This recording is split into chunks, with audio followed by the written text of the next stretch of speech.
Tama na! Ayoko sa inyo! Lalong-lalo na sa'yo!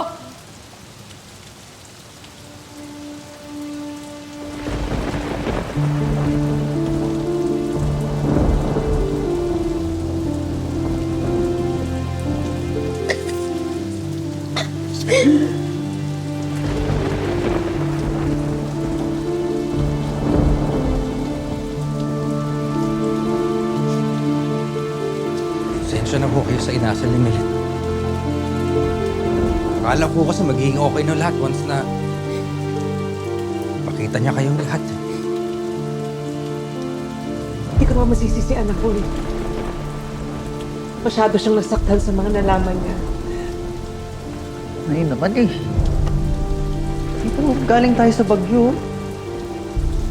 Dami na po nangyari sa atin. Pinasok na yung bahay natin.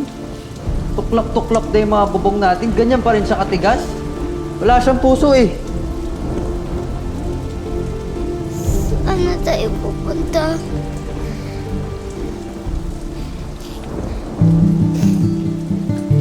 Teka ho. Hindi. Mag-stay na ho kayo dito sa hotel. Malakas ho bagyo sa labas. Signal number 4. Mas ligtas ho kayo dito sa loob. Tsaka total, oras naman na ng hapunan. Kumain na rin ho tayo.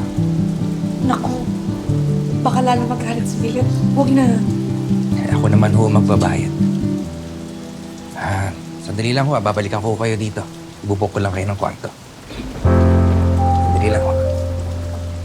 Salamat po.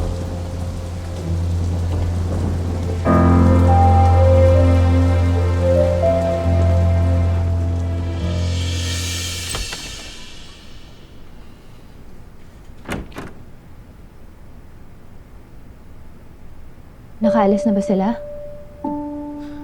Han, I booked the family room for them. Hindi kasi kakayanan ng konsensya ko pag may nangyaring masama sa kanila. Lalo pat wala silang matutuluyan. Ikaw naman kasi, pinagtabuhin mo pa sila, bumabagyo pa naman. Ano naman kasi? Hindi mo ko sinabihan eh. Binigla mo ko. Tsaka love, I know you're still hurting. Pero pamilya mo pa rin sila. Kaya nga. Pero sana sinabihan mo ko. Surprise kasi dapat, Han.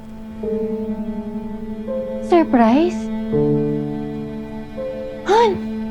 Kuta na ako sa surprises.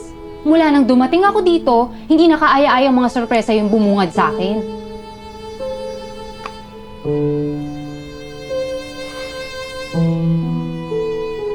Okay naman ba sila? Nakakain ba? I took care of it.